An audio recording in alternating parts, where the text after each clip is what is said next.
Welcome to Black Light History, your daily dose of births, deaths, and events in African American history, exposing the DNA blacks have left in the home we call American history. I'm your host, Adrian. It's September 22nd. I'm glad you're here. Let's get into it. Today we remember the life of George Washington Murray. Born on this day in 1853, Murray was a remarkable figure in American history who went from being born into slavery to becoming a U.S. congressman, teacher, and inventor. Murray was orphaned after the Civil War. He managed to acquire an education, attending the University of South Carolina and the State Normal Institute at Columbia, from which he graduated in 1876. After college, he worked as a teacher for 15 years, while also becoming a successful farmer and lecturer for the Colored Farmers Alliance. He was elected as a Republican to the U.S. House of Representatives in 1892 and again in 1896, serving 2 non-consecutive terms. He was a champion for black voting rights and was the only African American member of the 53rd and 54th Congresses. While in Congress, he was a prolific inventor, earning 9 patents for his agricultural inventions.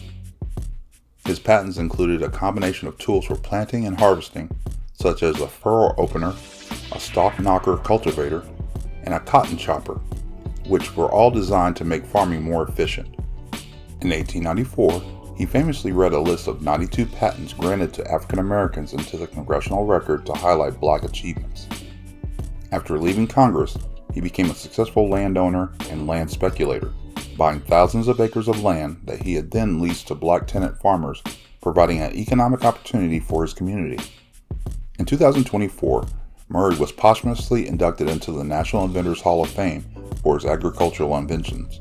Known as the Black Eagle of Sumter, he was given this nickname for his influential role in the Black Republican Party in South Carolina. The 1906 Atlanta Race Riot, which was also known as the Atlanta Race Massacre, was a horrific period of racial violence that took place over several days in September. The violence began on the evening of September 22, 1906. The immediate cause was a series of sensationalized and unsubstantiated news reports published in Atlanta's afternoon newspapers. These papers ran multiple extra editions throughout the day with inflammatory headlines about alleged assaults on white women by black men.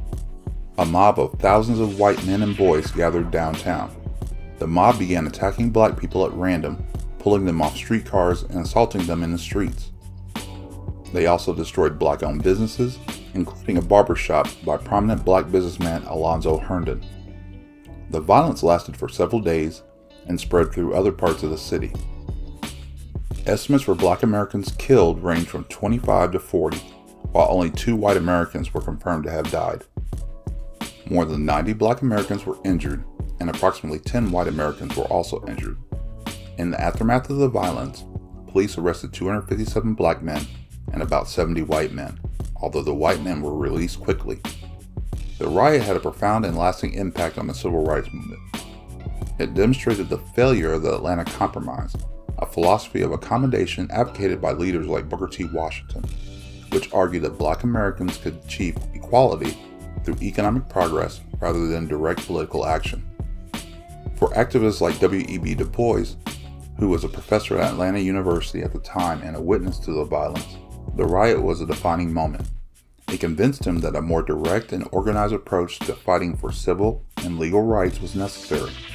The event was widely seen as a key factor that galvanized Du Bois and others to form the NAACP in 1909, an organization dedicated to promoting social justice and legal protection for African Americans. Happy 76th birthday to Pro Football Hall of Fame wide receiver Harold Carmichael. Carmichael, a 3-sport athlete at Southern University, is a member of the NFL's 1970s All-Decade Team and was the NFL Walter Payton Man of the Year in 1980. The Black College Football Hall of Fame and the Philadelphia Eagles Hall of Fame has inducted Carmichael. Happy 55th birthday to Army veteran and award-winning rapper Mystikal. Happy 46th birthday to former Yukon Husky and Hall of Fame forward Swin. Cash is inducted into both the Women's Basketball and Naismith Memorial Halls of Fame. She's a 2-time national champion, a 3-time WNBA champion, and a 2-time Olympic gold medalist. Happy 38th birthday to Juilliard graduate and award-winning actress Teyonah Parris. You've seen her in Mad Men, Chirac, Dear White People, and in the Marvel Cinematic Universe playing the superhero Photon.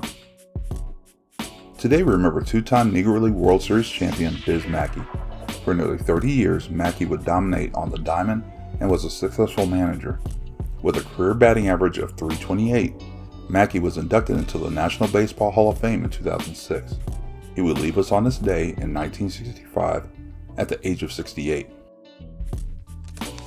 In today's Blacklight History Sports Vault, on this day in 1969, San Francisco Giant Hall of Fame outfielder Willie Mays hit his 600th career home run against the San Diego Padres. Mays ended his career with 660 home runs. On this day in 2012, at UFC 152 in Toronto, Ontario, Demetrious Mighty Mouse Johnson defeated Joseph Benavidez by a split decision to become the first ever UFC Flyweight Champion. On today's Blacklight Entertainment Rewind, we first travel to 1978. Legendary funk rock band Funkadelic releases the album One Nation Under a Groove. It was released on September 22, 1978. The title track became an instant classic, with critics praising its innovative blend of funk, rock, and soul. It's widely regarded as one of the best funk songs ever recorded and a masterpiece of the genre. The song was a massive commercial success and one of Funkadelic's biggest hits. It reached number 1 on the Billboard Top R&B Hip Hop Song chart, staying there for 6 weeks, and peaked at number 28 on the Billboard Hot 100. The Library of Congress selected the album One Nation Under a Groove for preservation in 2010. The song is included in the Rock and Roll Hall of Fame's list of 500 songs that shaped rock and roll, and Rolling Stone magazine has ranked the song on its list of 500 greatest songs of all time. The album was the first Funkadelic album to be certified platinum, selling over 1 million copies.